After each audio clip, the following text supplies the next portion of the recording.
Alex, welcome to the campfire, my friend. This one is a very special opportunity, so thank you for joining me.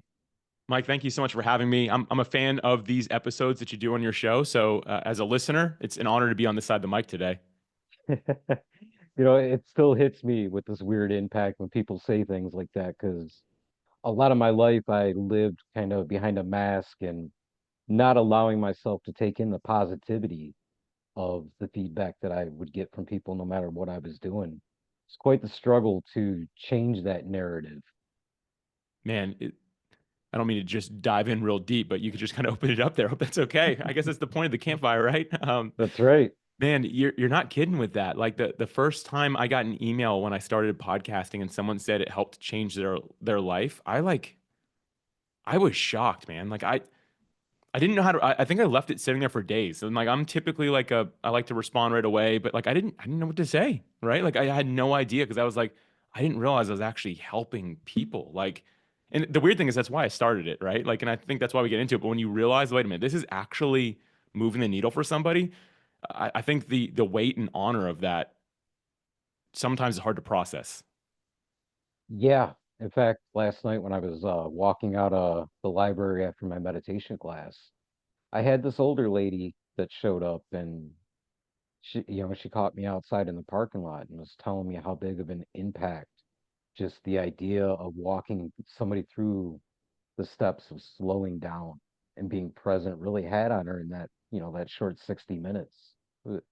It it was flattering, but at the same time, it was almost awkward.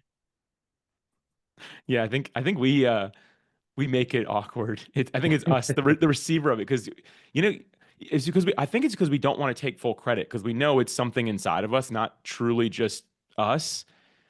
And so for me, that's I think that's if I go back to that moment, that's why I didn't respond right away. And thankfully, it wasn't even in front of me. But it's like, how do you want me to respond to this? Like, you're welcome. Like that seems very prideful to say that. Like at the end of the day, we know it goes beyond us, but I I don't know the exact answer here, Mike, and I know that you're not looking for it. Or I'm sure listeners aren't either. But at the end of the day, I think we just need to walk in this level of humility and thankfulness that our journey impacted and inspired somebody else, and just have gratitude in that. I think it should also help inspire us and encourage us as well. It really does. It brings to mind a story that I share a lot is last summer I was down in Cherokee, North Carolina. They've got this beautiful walking museum that you can go through. And in the center of the town, there's a storehouse. And it's like the most important aspect of the community where as you harvest your crops and you've got whatever's left over, you put it in there to help out somebody else. And they return what they take and so on and so forth. And to me, that's really what walking this journey of not only podcasting, but teaching wilderness meditation has really taught me is just not only how important that is, but how far as a society we've drifted away from that idea. And to get back to the point we've talked about, I think that's where we start to really build that story where it feels awkward for somebody to come up to us to share that wisdom that we share with them and that, you know, really impacts them in a positive way. Yeah, it brings to mind this quote, which is do for one what you wish you could do for all. I think so many of us were like, oh, I want to change the world. And although that's like a kind gesture, at the end of the day, I think it takes more courage to be willing to change one life because it's individual. It requires you putting yourself on the line more than just trying to put things out into the world and hope it sticks with a large sum of people, right? Like I think in many ways, it takes more courage to say, for one person, I'm going to do what I wish I could do for everyone. But I can help this one older lady with meditation today, right? Or for me, I can help this one entrepreneur that's feeling like they're ready to give up, right? Like those things that we're able to do. I think that for all of us, each of us, we have to say, man, I know I probably can't change the world today, but if I can change this one life, maybe they can go in turn change one life, and they can change one, and they can change one. And ultimately, I believe it snowballs into changing the world anyway. But I think it takes a lot of courage. And anyway, Mike, all this to say, like, again, as a listener of your podcast, again, happy to be here, but I think you've just done a very beautiful job of showing up in that way.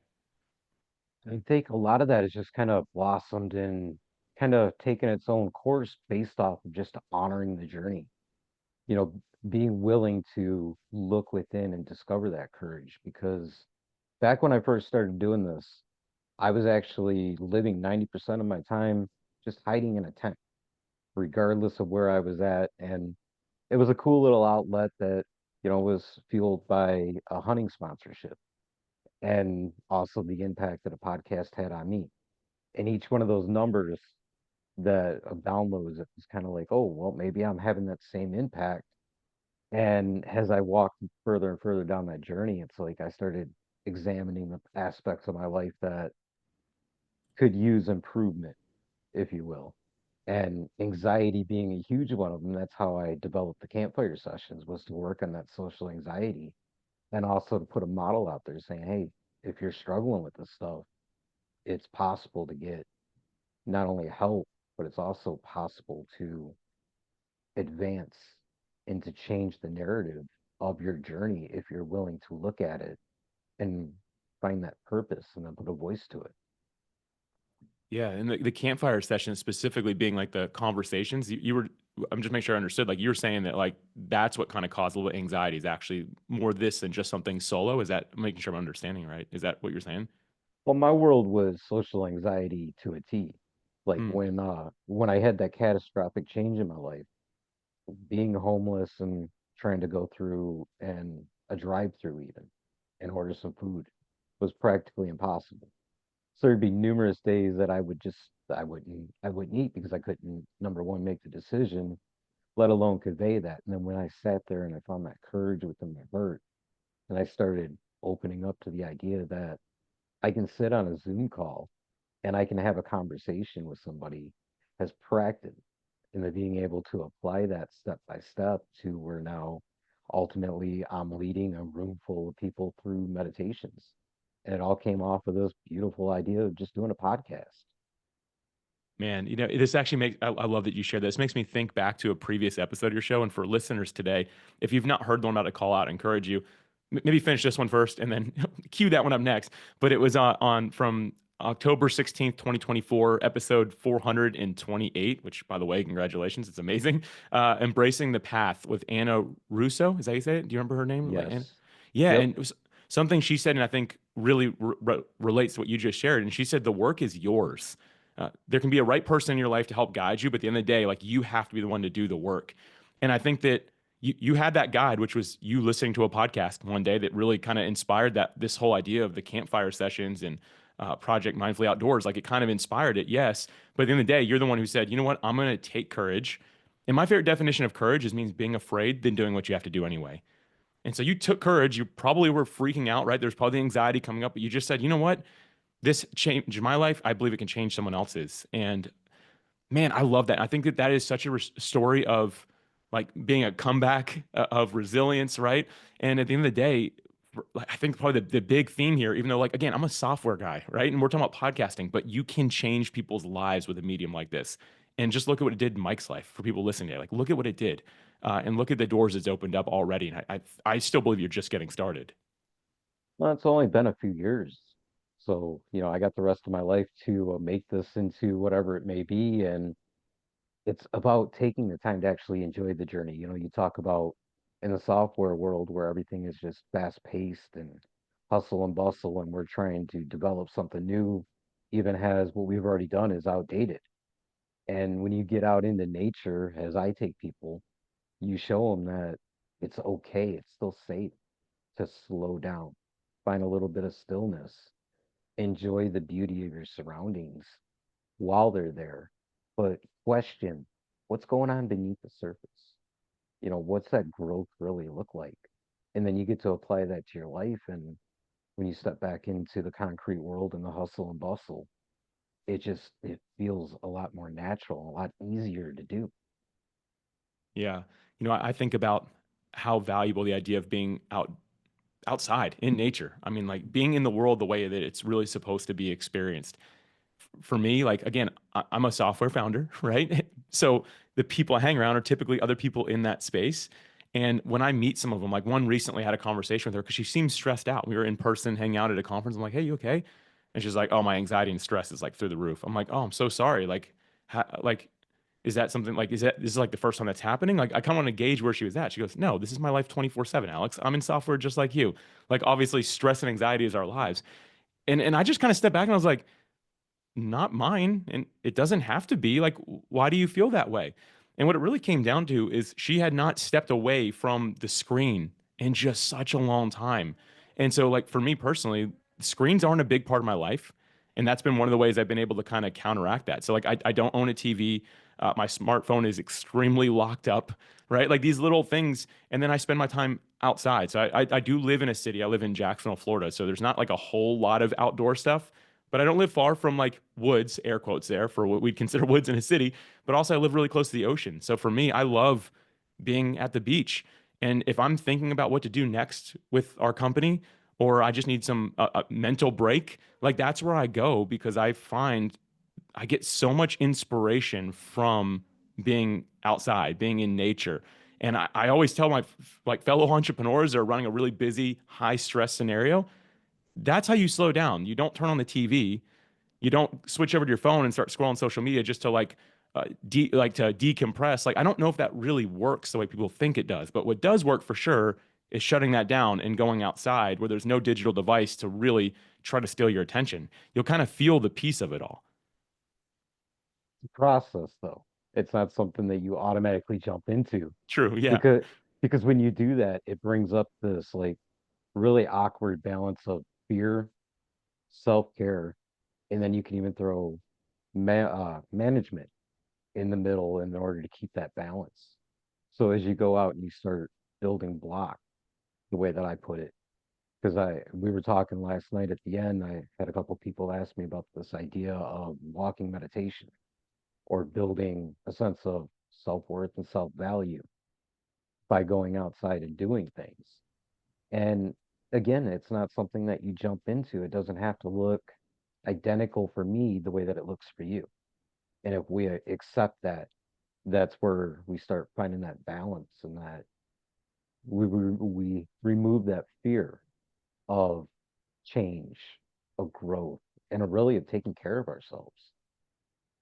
It's a good point. For me, I think I've been doing this for a long time and certainly not at your level. I still learn from you, Mike, like I said, as a listener of your podcast. So like I learn and I kind of forget that you're right for an initial, like someone listening is like, cool, I'm going to go try it. You're right. It doesn't necessarily, it's not just like a flip of a switch where like now all your stress and anxiety is gone. Like there's a process involved. So I appreciate you sharing that because I think that's needed to be said. It's something that I emphasize a lot too, being I use it through the meditations of kind of picturing the clouds in the sky in the way that the jet stream and Mother Earth push them around.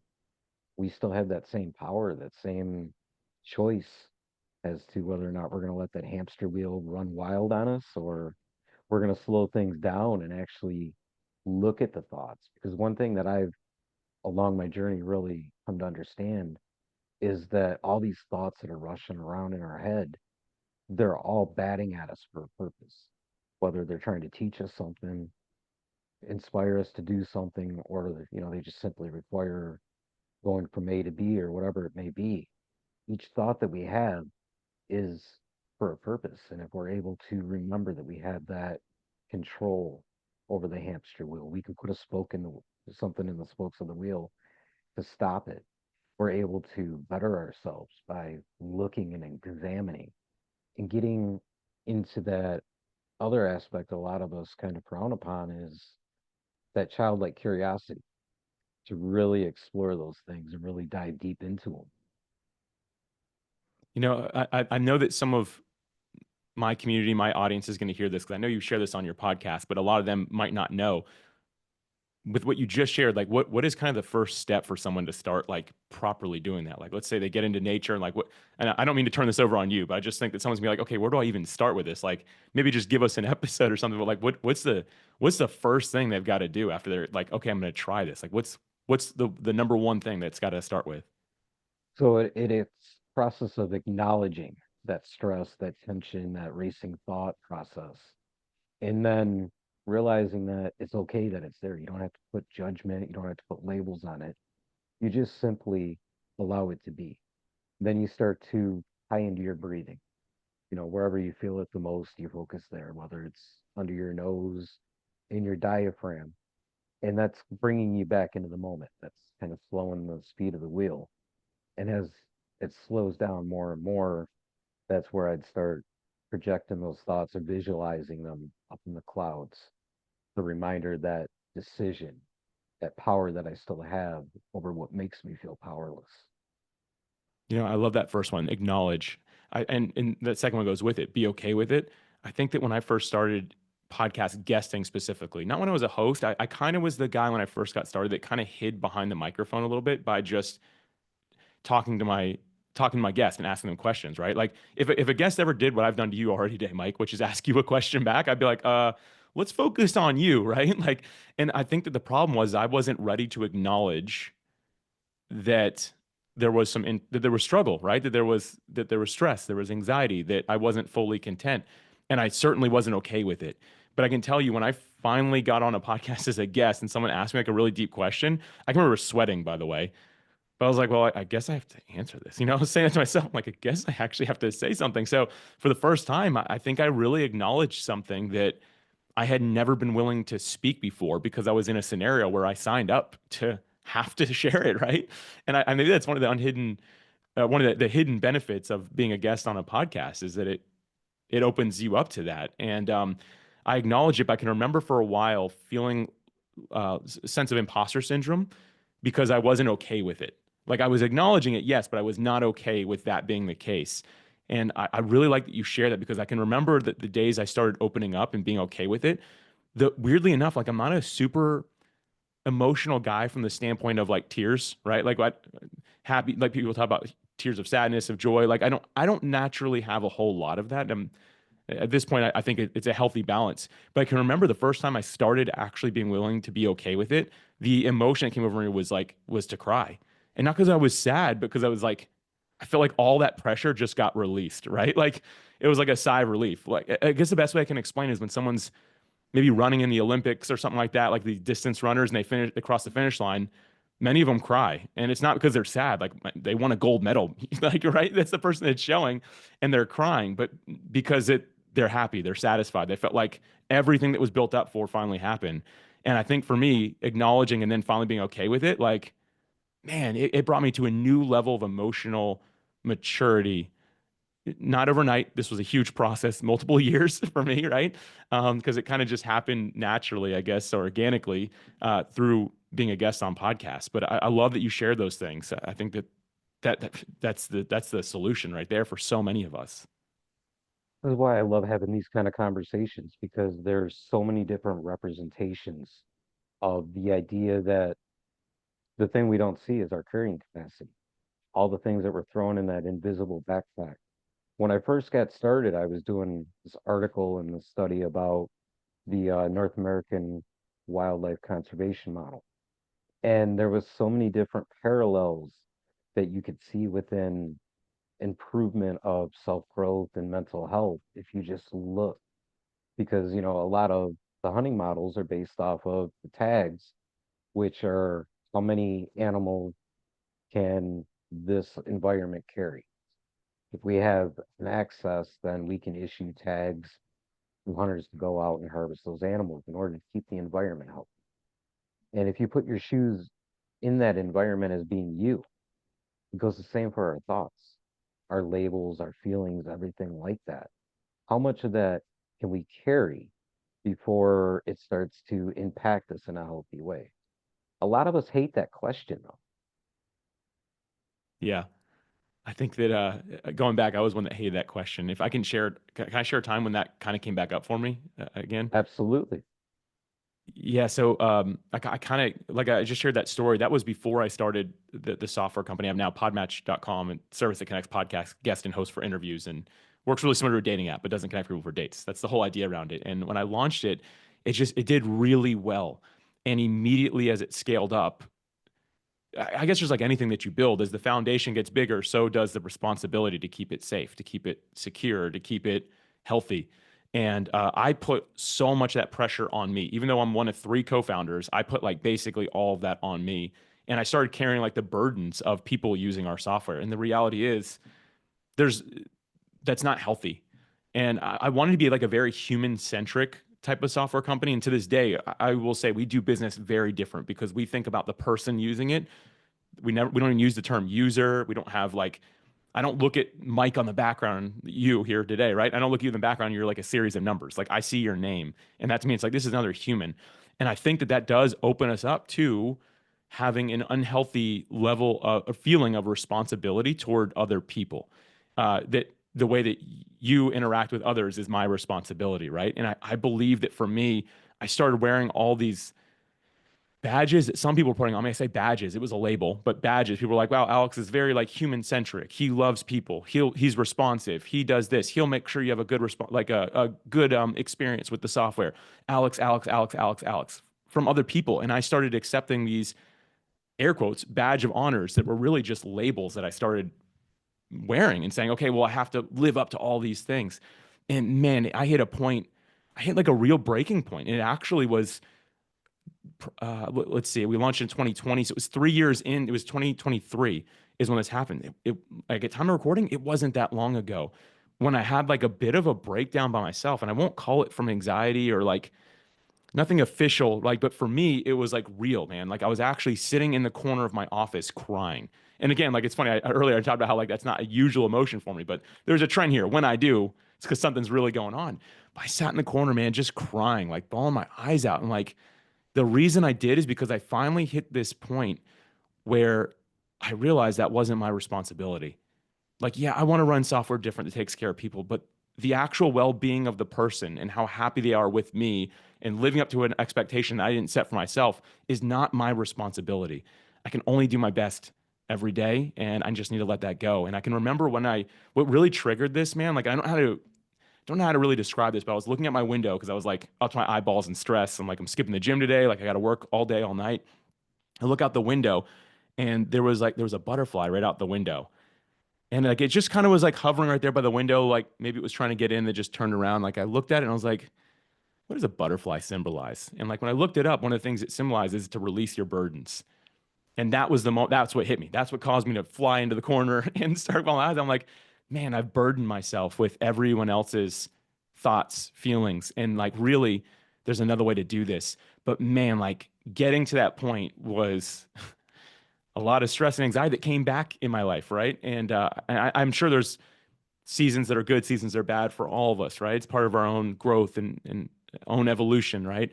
But man, that was a moment that I realized I had let all that come back and I allowed all these labels to be put on me as an adult. As a kid, I think all of us probably have a bit of that from our parents and stuff like that and our peers growing up. But like as an adult, that was the first time I allowed it to come back. And that was a really intense experience for me.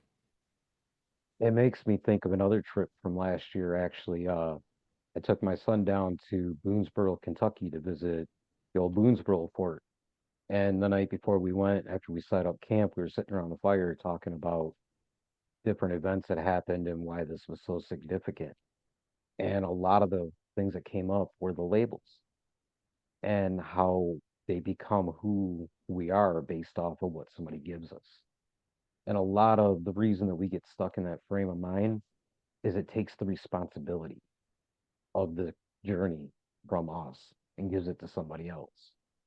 So you can either go in that and feel just like you're walking with your eyes closed.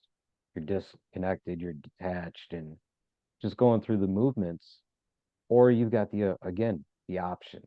You've got the choice to remove those labels and actually take responsibility for which way you're going, which a big part of my journey involved rewriting the idea of self-talk within my head because I had gone through so much of my life wearing a mask and just allowing people to basically define the persona of who I am. And when all of that was gone, I had no idea who or what I was. But that self talk was still there. That negative interaction with my own voice was there.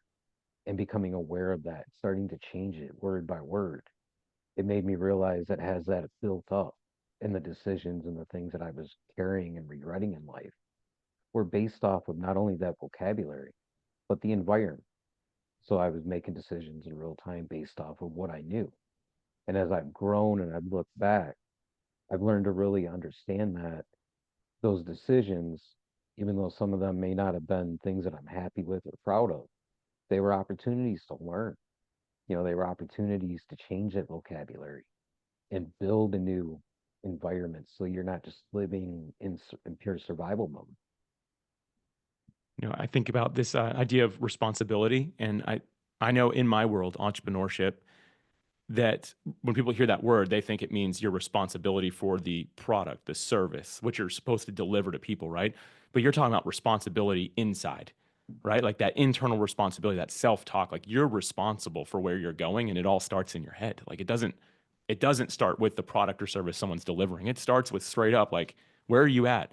And I love that, man. You talked about this idea of self-talk, but flipping the script is what I'll call it. It's an opportunity to learn. It's an area to grow. Going back to that moment I shared where I was like huddled up in the corner crying, right? I kind of decided to take responsibility for the fact that I was allowing those, again, people were calling them like, I guess they were praising me for these things, and I was converting them into labels internally. And I had to just let that stuff go. And like what ended up happening for me was first and foremost learning to say no, not necessarily no to the nice things people were saying about me, but like I didn't have to say yes to everything. I was no longer saying people were like, Alex is so nice, he'll talk to anybody. I no longer had that label of Alex will talk to anybody. I knew that there was often where I needed to say no. And I've gotten pretty good about identifying the people that I know are going to be really draining for me. And so I say no. I say no to most podcast guesting opportunities. I say no to most phone calls. And not to be rude, I'm responsible for where my head is at. And I know what brings me down. I know what lifts me up. And so I'm very, very careful with those things. And the other thing that I learned is also that at some point, most opportunities just become distraction. And in the business space, especially online space, everyone's got a new opportunity every day, right? Like, hey, I got an opportunity you're gonna love. You're gonna love this. You're gonna love this. I found that stuff to become extremely draining to me. So same thing. I had to learn to say no and just say, you know what? Every yes I make has to be protected by 1,000 no's. I've got to be willing to say no to this stuff for my own mental health. It is my responsibility, first and foremost, to make sure that I'm learning and growing internally because that translates into how I run my business. It translates into how I run my life. It translates into the balance I have of being inside working on a computer, which is technically my job, and getting to spend time outdoors. Like all that stuff is translated by that. And if I say yes to another opportunity, guess what? That might be a weekend where I have to work now instead of getting to go to the beach or getting to go do something outside, which by the way, my wife and I, any chance we get to go outside, we take the opportunity because we both run this business together. And it's like, man, well, we'll take that chance if we get it. And so had to learn to be careful and truly take responsibility for where I'm going first and foremost in my head. And that seems to kind of translate into everything else. And I think that to bring it roundabout and how we all live in the survival mode really at times based off of just trying to achieve goals and get accolades thrown on us is if you take the different pieces of the environment. And normally when I do these campfire sessions outside, I'll sit outside for about a half hour, 45 minutes, building the fire, getting the bow drill out and everything, taking each piece of what's around me and building it, crafting it into something that is going to help me. When you say no to something, you're afraid of the backlash of it, and it puts you right back in that tent. And when you take a moment and you actually go through with it and say no and you follow through and you get that extra time, you got time to go out and look for whatever lumber you're going to need to build that fire, whatever it is that you want to craft. And you got to realize because you're getting the opportunity and to say no to something, somebody's already giving you the tools to build your shelter. So when you say no, you get the time to go out and improve your camp. You talk about kind of I guess the metaphor of like a campfire, which I know is actually that's what you do, and I love that, Mike. By the way, something that I do during the days because I try to work my shift all the way through. I set my shift like I set my hours. I'm very disciplined in my hours because I kind of learned from my own ability to show up really well for me and for others. I kind of know the time I should be working. But in the middle of my day, right in the middle of it, I set a reminder and it pops up on my computer. And then I have a piece of paper with just a bunch of reminders that I have every day. And and they're the same reminders every day. And the weird thing is I kind of like wrote them down. I printed it. And I was like, yeah, I'm probably gonna want to change these a lot. I've never changed them. Weirdly enough, they seem to bring me right back and recenter me every time. And I don't need to share them all, but one of them real quick here is the reminder that I don't actually control outcomes. And I think that most of us, no matter where this is in life, we have this burden that we believe we control the outcome of what's going to happen. And the reality is we don't. And so what I wrote down is I do not control the outcomes. I only control the levers of possibility. And so my reminder is I can just do the right thing that I know is right and that serves people and loves them really well. The outcome could be this, but also it might not be. But I have to be okay with that and release myself from that end result. And I think that for many of us, I mean, you could use that in anything, like parents, like if I can get my kid to do this, they're going to become X, right? And the reality is that's not the case. Maybe, right? All that you do is you control those levers. And I think that when we release ourselves from the burden of the outcome and just say, I'm just going to do what I know is best to do and trust the process, that helps a lot. And so that's an example of one of the things I read every day. And I'll tell you what, you talked about breathing earlier. That's a moment where I'm like, that's right. I'm focused on outcomes again, and I shouldn't be. I can be focused on levers. I can work this lever today. This is my balance. I'll do this much, and tomorrow I'll keep on going because I know that that's what I can do really well. And that one alone has made just huge changes in my life. I can really relate to that. And obviously, being a history buff and into a lot of different philosophies, it's a recurring theme, is to focus solely in on the things that you can control, which is the fact that you're there and that you're doing the different processes. The outcomes are not for you to control. You just try and you try. And throughout history, one of the greatest examples of that was Crazy Horse. You know, here he is leading his people in the midst of this major upheaval and very violent time. He couldn't control the outcome of what was going on. He could practice and he could plan for it and so on and so forth. But the most important thing that he did in order to keep himself there and keep himself available as for his people was to turn inward, to go sit, meditate around a fire. And when I discovered that, I was like, that's something that's very powerful. And it doesn't have to happen out in the wilderness or around a fire. It's something we can do every which way, no matter where you're at. In fact, with meditation, how I got into it, it was during a counseling session when my counselor brought it up for sleep and I argued with her for an hour about it. I'm like, that ain't me, man. That don't fit. And then I went out back and I picked up my crossbow and going through the breathing, the slowing of my thoughts and everything. I'm like, all right, fine. You're right. We all do these things in our hobbies, which is an amazing thing if we would just take even 2 seconds to slow down and just acknowledge that we have these skills that we feel like we're lacking. Yeah. S- Slow down right there. Isn't that the key? Weirdly enough, like it sounds counterintuitive. We think if we just run faster and faster, we'll kind of get to a finish line, then we'll be able to slow down. But the reality is, like in life, there's really no finish line. We all end up the same place. And I think that was Les Brown who said it best, which is the one true fact about life is that there's no chance you'll make it out alive.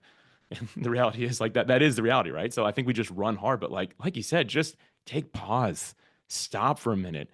That's what I do in the middle of the day. And yeah, I'll be real. I wish I could be at the beach, but you know what? It's in my office. I just step away from my computer for a minute. I go around the other side of it. I stop, I read through. It's maybe a 5 minute practice, but like forcing ourselves to stop recenters us and brings us back to a proper pace because at least for me, Mike, and I'm a type A personality. If I don't do that, I just continue to accelerate. And at some point you hit a dangerous speed, right? Like if you get in a car and you don't stop any red lights and you just keep on accelerating, at some point that crashes and burns, right? Like there's no other result. Stopping and looking at the light and seeing the speed limit again, like that helps you keep on going at a proper pace. And I mean, I love that you brought this up because I think for all of us, we've got to make room for this. And if we don't, we're just missing it. I think that the beauty of life is found in those moments. And that's another thing that within the meditations, Marcus Aurelius wrote a passage about how we all crave the vacation. We all crave the big, beautiful villas and things like that. But you don't have to just wait in those days, for that time to come up. You can actually take time to build that within your mind. And for lack of better words, a mind palace. Yeah, well you know, said. and and actually when you do that, It's that safe place that, like you were talking about, where you can recharge the batteries. You can also take grip of the stopwatch because it's not that there's not enough time in the day or in your life. It's the fact we waste so much of it because we're so afraid of what everybody else is going to think. We're afraid of what those negative labels are going to do to us because we're not fostering that security within.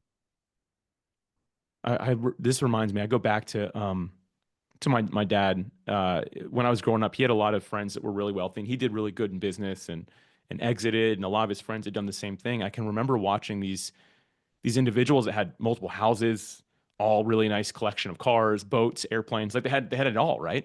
And they were some of the most miserable people I've ever encountered in my life.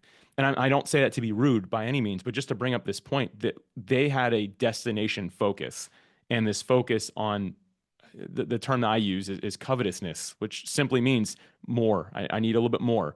But the thing is, like that's a very dangerous desire because it never gets full. It always needs to be fed. And so these individuals had this mindset of the villa, like the end destination, the vacations, all that, only to find that the destination wasn't the joyful part. The joyful part was the journey, but they never allowed themselves to enjoy it because they were so destination focused. And I share this. I know someone hears it that doesn't believe that. There's somebody listening who just heard that, like, that is not right.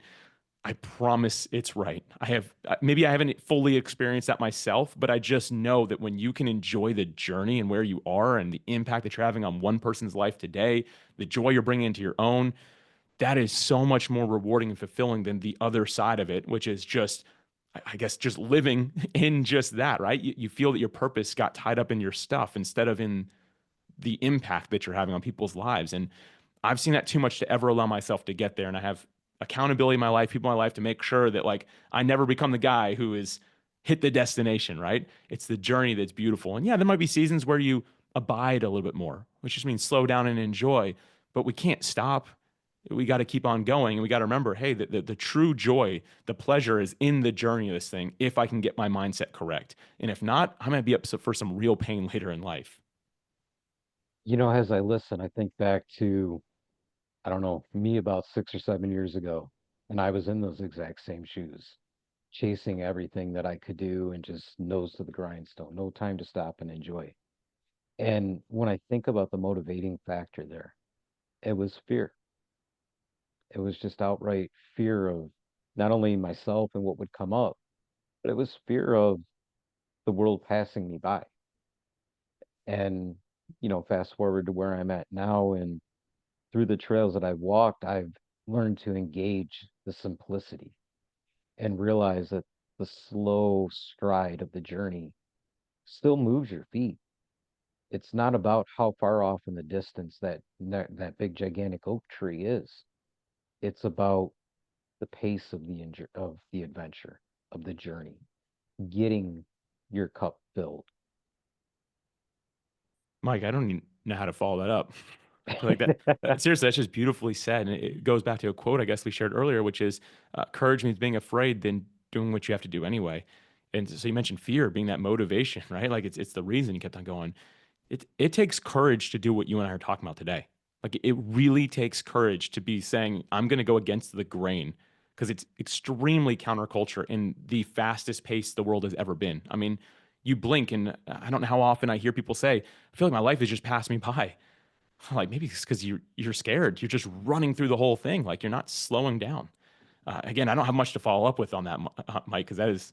I feel like everyone needs to go back and just hit that little button on the whatever listening app you're using. It goes back 30 seconds. Hit that a couple times and re-listen to that and write that down. Take some notes. Sometimes it's advice like that, or just things that come out that are so like shocking. They kind of jar you and make you take a new perspective. In fact, I remember a lot of those conversations through talk therapy about how limiting fear was actually playing a part of my life. And I think some of the greatest advice that I had gotten in those conversations was sometimes you just don't need to know. Sometimes you just put that next foot in front and just keep going. I happen to be a follower of Jesus from the Bible, so not to push any of that here, but there's what you just said. Sometimes you just don't need to know. There's a verse I've held on to for a long time, and it says, "An inheritance gained in haste won't be blessed in the end." And to me, that's always meant you don't need to know where you're going yet. And because so many of us, like, here's the thing: if some spiritual being came down in front of you and me, Mike, and said, "In 10 years, you're gonna be doing this," and we had that sort of encounter with whatever that is, right?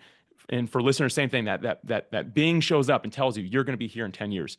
All of us will naturally start to position ourselves to receive whatever that is, and we'll probably try to skip all the pain parts because we're like, I know I'm supposed to go, so I'm just going to skip all this. Not only that, think about the people we won't help and serve because you're like, hey, sorry, I can't. Someone already told me I'm going to be over here, so I can't help you. And the reality is that person might be the person who gets you there. And so I think, like you said, sometimes you just don't need to know. I think often that's the case. And for me, I always go back to that scripture: an inheritance gained in haste won't be blessed in the end. I don't need to know yet. Today, I know what I'm supposed to do. It's to love and serve people through my software company. And I know that. And those are words I write down on almost a daily basis. I can't say every day, but almost every day I write those exact words down, knowing that today, this is what Alex Sanfilippo is supposed to be doing. I think that's actually a beautiful way to wind this conversation down, Alex, because your company has actually played a huge part in my journey and my overcoming social anxiety. I've met a lot of amazing people through Podmatch, had a lot of great opportunities to work on those things. So thank you very much. And before I let you go, I got to give you that time to do all the wonderful self promotion and all that good stuff. Mike, you truly are a gift. I just want to say that. Like, it is a joy to listen to your podcast, and the campfire sessions are my favorite. But you're a true inspiration, man. And I edit that out if you need to, if that's just for you. But like, I think the listeners need to know that as well. But man, thank you for using Podmatch. Like, I can't express how much that means. But for anyone who is interested in being a guest or host, I always tell people just go to podmatch.com/free. Give you 5 quick ideas, whether you're a guest host, aspiring guest or host, just to see if it might be a right fit for you. So it's podmatch.com/free. But ultimately, hang here. What Mike's doing is really taking people places. And again, I just thank you for the opportunity to be here, man. But my pleasure. I appreciate you taking the time to sit down and chat with me. Looking forward to doing it again sometime down the road. Sounds great, Mike. Thank you. I don't believe in goodbyes, so until we meet again, whether it's in this life or the next, I wish you a safe and prosperous journey, my friend. Same to you.